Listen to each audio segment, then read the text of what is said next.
You will not believe what happens to the girl at the end. Make sure to like and subscribe so we can continue writing stories like this one. I would love to hear your thoughts in the comments below. In the heart of dusty Arizona, nestled between towering mesas and whispering canyons, lay the small town of Harmony Gulch. It wasn't much to look at, a scattering of wooden buildings huddled around a dusty main street, a saloon, a general store, and a church with a slightly crooked steeple. But Harmony Gulch had a heart, a strong sense of community forged by shared hardships and triumphs. Everyone knew everyone else's name, their story, their struggles. And everyone knew Dusty. He was a miner's boy, all elbows and knees, with a mop of unruly brown hair and eyes that sparkled with mischief and kindness. His pa worked the copper mine just outside of town, a hard and dangerous job, but one that provided enough to keep a roof over their heads and food on the table. Dusty, being only 10 years old, helped where he could, running errands and keeping his ma company while his pa was underground. He was a bright spark in a town that often felt dim. Dusty loved to spend his afternoons down by the creek, skipping stones and dreaming of adventures. He wasn't a troublemaker, quite the opposite. He was known for his gentle nature and helpful spirit. That's why what happened in the saloon that fateful evening was so shocking. It was a place he was normally forbidden from going, but a message needed delivering to his father, and he'd been the one to volunteer. The air inside the saloon was thick with smoke and the smell of stale beer. Men laughed and talked loudly, their voices echoing off the rough-hewn walls. Dusty quickly delivered the message to his pa and was about to leave when a fight broke out. It wasn't a planned thing, just a sudden eruption of anger fueled by whiskey and long hours. A shove turned into a punch, and before anyone could react, bodies were flying. Dusty, caught in the middle of the chaos, was knocked to the ground. He didn't see who hit him, all he felt was a sharp pain in his head, and then everything went black. The townsfolk rushed Dusty to Doc Miller's office, a small room above the general store that served as the town's infirmary. Doc Miller, a kindly old man with spectacles perched on his nose, examined Dusty with worried eyes. He cleaned the gash on his head and stitched it closed, muttering about the recklessness of men and the innocence of children. News of the accident spread through Harmony Gulch like wildfire. The women gathered at the church, their voices a low hum of concern and prayer. The men, shamefaced and remorseful, offered what help they could, volunteering to watch over Dusty's ma and pa while they stayed at Doc Miller's office. Harmony Gulch was like that. It wasn't just a collection of buildings, it was a living, breathing entity, its people interconnected by threads of loyalty and compassion. When one of them hurt, they all hurt. When one of them rejoiced, they all rejoiced. It was a place where neighbors looked out for each other, where a helping hand was always offered, and where the bonds of community were stronger than any hardship. Old Man Hemlock, the town's blacksmith who rarely spoke to anyone, even offered to sharpen the mining tools for free for a week to help Dusty's pa. Mrs. Gable, who ran the general store, sent over a basket of fresh bread and jam. Even the grumpy bartender, whose establishment was the scene of the accident, felt a pang of guilt and donated a portion of the day's earnings to Dusty's medical expenses. As Dusty lay unconscious, the town held its breath, hoping and praying for his recovery. They knew that Harmony Gulch wouldn't be the same without his bright smile and infectious laughter. He was, in many ways, the heart of the town, a symbol of their resilience and their unwavering spirit. The people of Harmony Gulch were ready to do whatever it took to help him get back on his feet.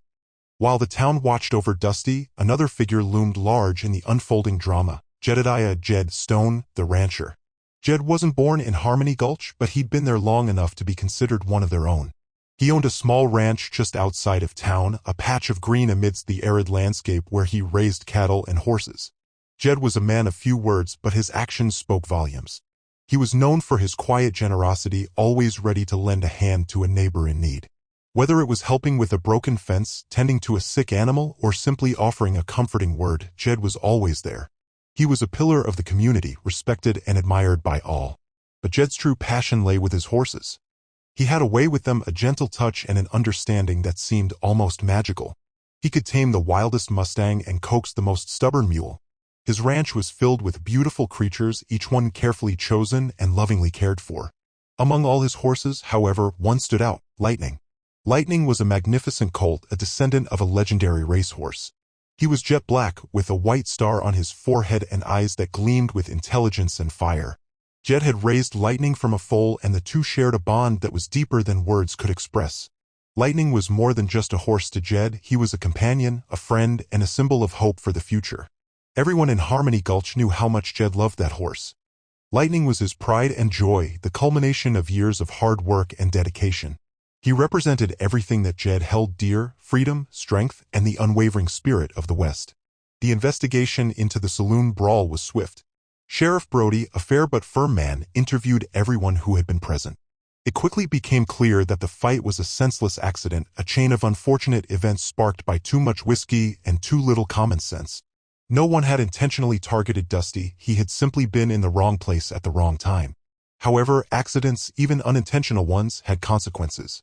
Judge Harding, a stern and unyielding man known for his strict adherence to the law, ruled that someone had to be held responsible for Dusty's injuries.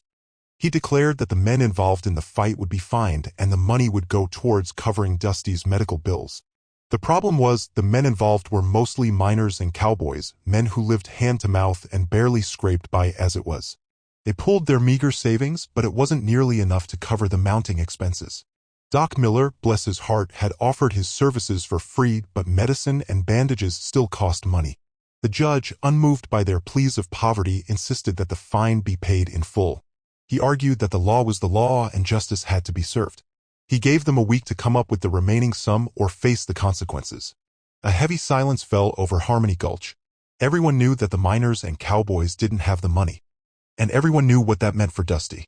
The weight of the situation pressed down on the town, a palpable sense of dread hanging in the air. What would they do? How could they possibly find a way to help Dusty? The answer, it seemed, lay with Jed Stone and his prized Colt, Lightning. The day after the ruling, Jed visited Dusty at Doc Miller's office. The boy was still weak, his head swathed in bandages, but his eyes were open and a faint smile flickered across his lips when he saw Jed. "How are you feeling, son?" Jed asked, his voice gruff but gentle. "Sore," Dusty whispered, "but Doc says I'll be all right." Jed nodded, relief washing over him.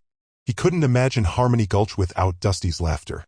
He sat beside the boy's bed, his large hand engulfing Dusty's small one. "The judge has set a fine," Jed said, his voice heavy with concern. "A sum the others can't meet." Dusty looked at Jed, his eyes wide with understanding. He knew what that meant. He knew about Lightning, and he knew how much the Colt meant to Jed. "Don't you do it, Mr. Stone," Dusty said, his voice barely audible. "Lightning's too important." Jed squeezed Dusty's hand. "It's all right, son. We'll figure something out." But in his heart, Jed knew there was only one way. He spent the rest of the day wrestling with his conscience. He loved Lightning more than words could say, but he also couldn't stand by and watch Dusty suffer. The boy deserved a chance, a future. And if sacrificing Lightning was the only way to ensure that, then so be it. That evening, Jed walked out to the pasture where Lightning was grazing. The Colt lifted his head, his dark eyes shining in the moonlight. He trotted over to Jed, nuzzling his hand. Jed stroked Lightning's velvety nose, his heart aching with each touch. He knew what he had to do, but it didn't make it any easier. He leaned his head against Lightning's neck, whispering words of comfort and apology. He promised Lightning that he would never forget him, that he would always cherish the memories they had shared. The decision was made. The next morning, Jed rose before dawn. He saddled Lightning with trembling hands, his movements slow and deliberate, as if trying to savor every moment. The Colt seemed to sense the somber mood, his usual playful energy replaced by a quiet understanding. As they rode into town, the sun began to peek over the horizon, painting the sky in hues of orange and gold. The streets were deserted, the only sound the rhythmic clip-clop of Lightning's hooves on the dusty ground. Jed avoided eye contact with the few people he encountered, his gaze fixed on the courthouse ahead. He tied Lightning to the hitching post outside the courthouse, his fingers lingering on the smooth leather of the reins.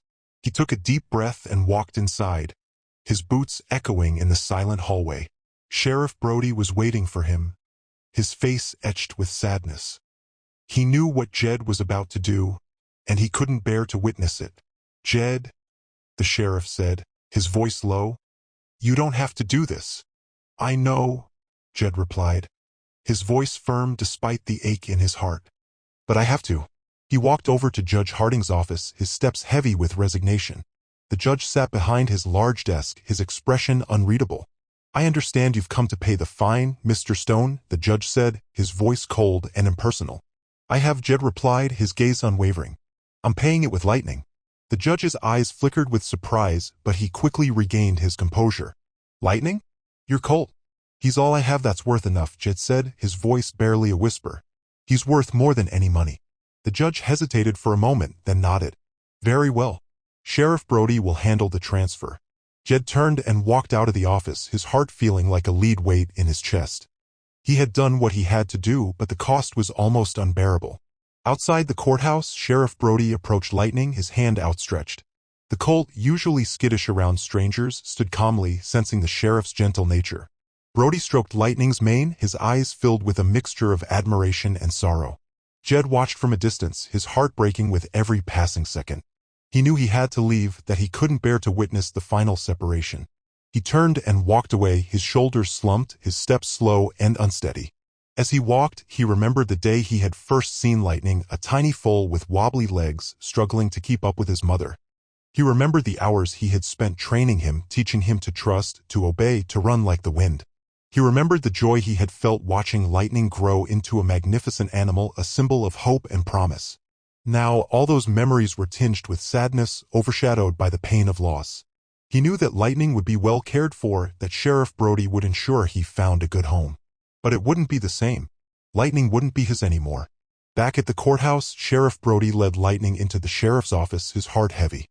He filled out the necessary paperwork, his hand trembling as he wrote Lightning's name on the receipt. He knew that this was more than just a transaction, it was a sacrifice, a testament to the unwavering spirit of the people of Harmony Gulch. He looked at Lightning, his eyes filled with tears. "You're a good horse," he whispered. "A very good horse." The day the law Wept had begun. Lightning was more than just a horse, he was a creature of legend. His coat was as black as midnight, gleaming with an inner fire that seemed to mirror the spark in his eyes. A single, perfectly formed white star adorned his forehead, a celestial mark that set him apart from all other horses. His muscles rippled beneath his sleek coat, hinting at the incredible power and speed that lay within. He moved with a grace that was breathtaking to behold, his hooves barely touching the ground as he galloped across the open range. It was said that Lightning could outrun the wind, that no other horse in the territory could match his speed and agility. Ranchers from miles around had tried to buy him, offering fortunes for the magnificent colt, but Jed had always refused. Lightning was not for sale, but it wasn't just Lightning's beauty and speed that made him so special. It was the bond he shared with Jed. From the moment Lightning was born, Jed had been his constant companion, his protector, his friend. He had nursed him through sickness, trained him with patience and kindness, and shared countless hours riding side by side across the vast expanse of the West. Lightning trusted Jed implicitly, responding to his every command with unwavering loyalty. He would nuzzle Jed's hand, rest his head on his shoulder, and gaze into his eyes with an affection that was both heartwarming and profound. They understood each other without words, their connection forged by years of shared experiences and mutual respect. To Jed, Lightning was more than just a horse, he was a member of his family, a part of his soul. Giving him up was like tearing a piece of himself away. And the town knew this. They knew the depth of the bond between man and horse, and the weight of Jed's sacrifice was felt by all. While Jed walked away, lost in memories, Sheriff Brody stood with Lightning, unsure what to do. The judge hadn't specified what to do with the horse, only that the fine was paid. Brody couldn't bring himself to sell Lightning. It felt wrong, somehow, a betrayal of Jed's sacrifice. He decided to take Lightning back to Jed's ranch, at least for the time being. He led the colt down the dusty street, the silence broken only by the soft thud of their hooves. As they passed the saloon, a few men emerged, their faces etched with shame and regret. They watched in silence as Sheriff Brody led Lightning by, their heads bowed in respect. When they reached Jed's ranch, Brody hesitated. He didn't know what to say, how to explain why he was returning Lightning. He opened the gate and led the colt into the familiar pasture. Lightning immediately trotted over to his usual stall, nudging the door open with his nose. Brody watched as Lightning settled in, his dark eyes filled with a quiet sadness. He knew that Lightning missed Jed, that he longed for his master's touch. He sighed and turned to leave, his heart heavy. As he reached the gate, he heard a faint whinny. He turned back to see Lightning standing at the fence, his gaze fixed on the road leading back to town. Brody knew that Lightning wouldn't be truly happy until Jed returned. He made a decision. He would keep Lightning at Jed's ranch, and he would do everything he could to convince Jed to come back. Harmony Gulch needed Jed, and Lightning needed him too. This was not the end of the story, but only the beginning.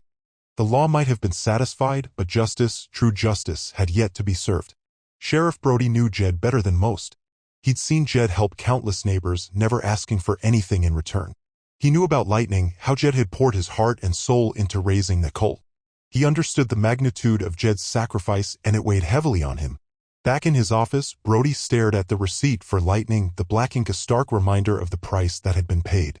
He couldn't shake the feeling that something was terribly wrong. The law had been satisfied, but justice felt far from achieved.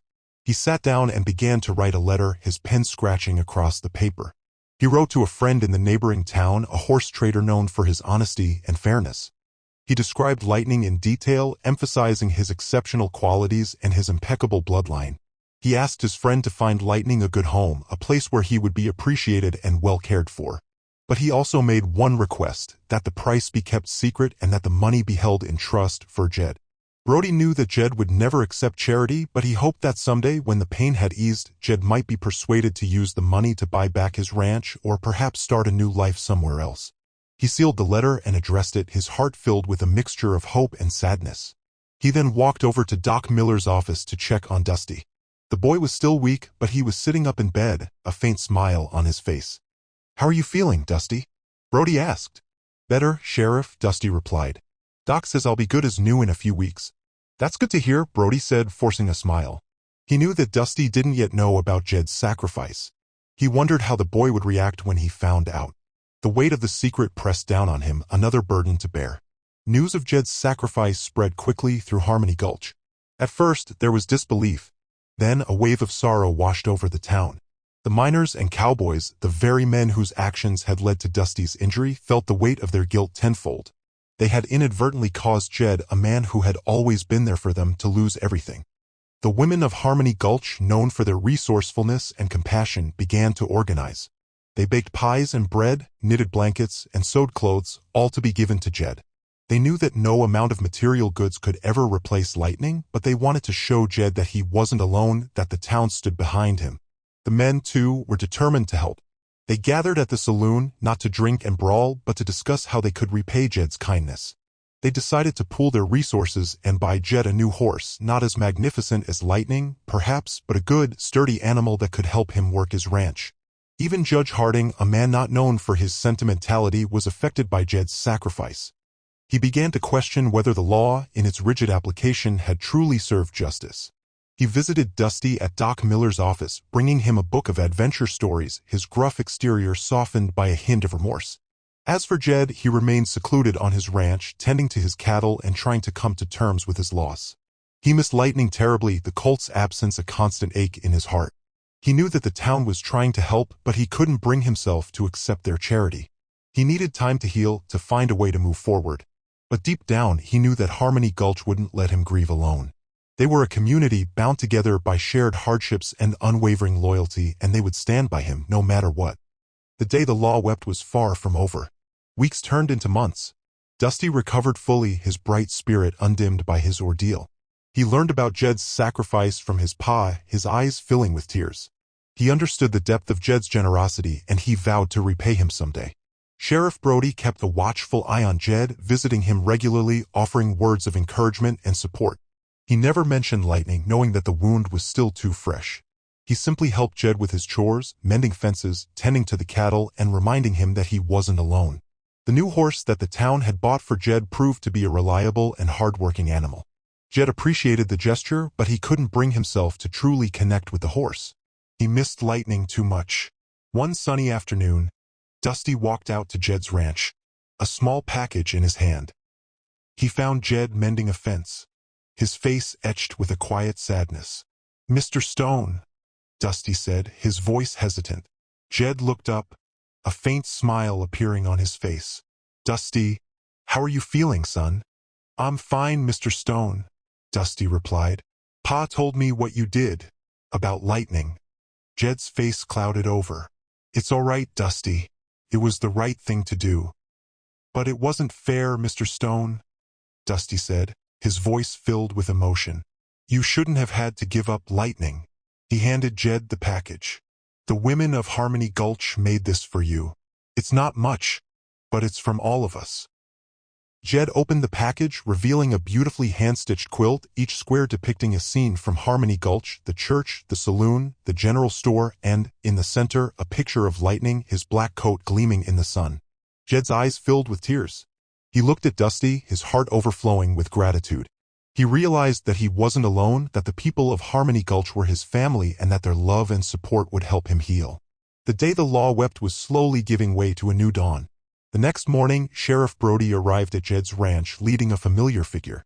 It was Lightning. Jed stared in disbelief, his heart pounding in his chest. "Sheriff, what's going on?" he asked, his voice trembling. "I sold Lightning to a good man, Jed," Brody replied, his voice steady. "He paid a fair price, a price that reflects Lightning's true worth."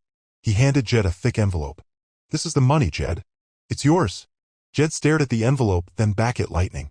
"But why?" "Because you deserve it, Jed," Brody said. "You made a great sacrifice and the town wants to repay you." He paused, then added, "And because Lightning belongs here, with you." Jed reached out and stroked Lightning's nose, his eyes filling with tears. The Colt nuzzled his hand, his dark eyes filled with affection. "But I can't accept this, Sheriff," Jed said. "It's too much." "It's not charity, Jed," Brody insisted. "It's justice. You earned this, every penny of it." He gestured towards Lightning's stall. "He's been waiting for you, Jed. He misses you." Jed looked at Lightning, then back at Brody. He knew that he couldn't refuse. He owed it to the town, to Dusty, and to Lightning himself. He took the envelope and nodded, his heart overflowing with gratitude. "Thank you, Sheriff," he said, his voice choked with emotion. "Thank you, Harmony Gulch." Brody smiled. "You're welcome, Jed. Welcome home." He watched as Jed led Lightning into his stall, the Colt's whinnies of joy echoing across the ranch. The day the law wept had finally come to an end. Justice, true justice, had finally been served. Harmony Gulch was whole again. With Lightning back in his stall and the money in his pocket, Jed felt a sense of peace he hadn't known since the day of the brawl. He knew that he could never fully repay the town for their kindness, but he vowed to spend the rest of his days living up to their expectations. He started by helping Dusty, teaching him how to ride and care for horses. He shared his knowledge and his love for the animals, hoping to pass on the lessons he had learned. Dusty, in turn, became Jed's shadow, eager to learn everything he could. Judge Harding, too, underwent a transformation. He became more lenient in his rulings, more willing to consider the human element in each case. He realized that the law was not an end in itself, but a means to achieve justice, and that sometimes true justice required compassion and understanding. The saloon, once a place of brawls and drunken revelry, became a gathering place for the community. A place where people could come together to share stories and support each other. The grumpy bartender even learned to smile, his heart softened by the events that had transpired. Harmony Gulch had been through a difficult time, but they had emerged stronger and more united than ever before. They had learned the true meaning of community, sacrifice, and the unwavering power of the human spirit. And so, the story of the rancher who paid the sheriff's fine with his last colt became a legend. A tale told and retold around campfires and in saloons, a reminder that even in the darkest of times, hope can always be found, and that even the most rigid laws can be bent by the force of human kindness. The day the law wept became the day Harmony Gulch found its true heart. The years passed peacefully in Harmony Gulch. The town continued to thrive, its people bound together by a shared history and an unwavering sense of community. The story of Jed and Lightning became a cornerstone of their identity, a reminder of the values they held dear. Dusty grew into a fine young man, skilled with horses and respected by all. He often visited Jed, helping him with his ranch and learning from his wisdom. He never forgot Jed's sacrifice, and he always treated him with the utmost respect and gratitude. Judge Harding, now an old man, continued to serve as the town's judge, but his rulings were tempered with compassion and understanding. He often cited the story of Jed and Lightning as an example of the importance of balancing justice with mercy. Sheriff Brody remained the town's sheriff, his dedication to protecting and serving the community unwavering. He took pride in the fact that Harmony Gulch was a place where people looked out for each other, where neighbors helped neighbors, and where justice was always tempered with kindness. And Jed, he lived out his days on his ranch, surrounded by his cattle, his horses, and the love of his community. Lightning remained his constant companion, a symbol of hope and resilience. He often sat on his porch, watching the sunset, his heart filled with gratitude for the life he had been given. He knew that he had been through a difficult time, but he had emerged stronger and more grateful than ever before. He had learned the true meaning of sacrifice, the unwavering power of community, and the enduring bond between a man and his horse. The day the law wept became the day Harmony Gulch discovered its soul. And so, the tale of Harmony Gulch, Jedstone, and Lightning, the black colt with a white star, lived on, whispered from generation to generation. It was a story about more than just a town, a rancher, or a horse. It was a story about the enduring power of the human spirit, the unwavering strength of community, and the profound meaning of sacrifice. It was a story about how a single act of kindness could ripple through an entire town, transforming lives and inspiring hope. It was a story about how even the most rigid laws could be bent by the force of compassion and how true justice could only be achieved when tempered with mercy. It was a story about how a community could come together in times of adversity, offering support, encouragement, and unwavering loyalty. It was a story about how a small town in the heart of Arizona could become a beacon of hope, a symbol of resilience, and a testament to the enduring power of the human heart. And most of all, it was a story about the unbreakable bond between a man and his horse, a bond that transcended words, a bond that represented freedom, strength, and the unwavering spirit of the West. It was a story that reminded everyone who heard it that even in the darkest of times, there is always light to be found, and that even the most heartbreaking sacrifices can lead to unexpected blessings. The day the law wept became the day Harmony Gulch found its soul, and the story of that day would continue to inspire and uplift generations to come. The end.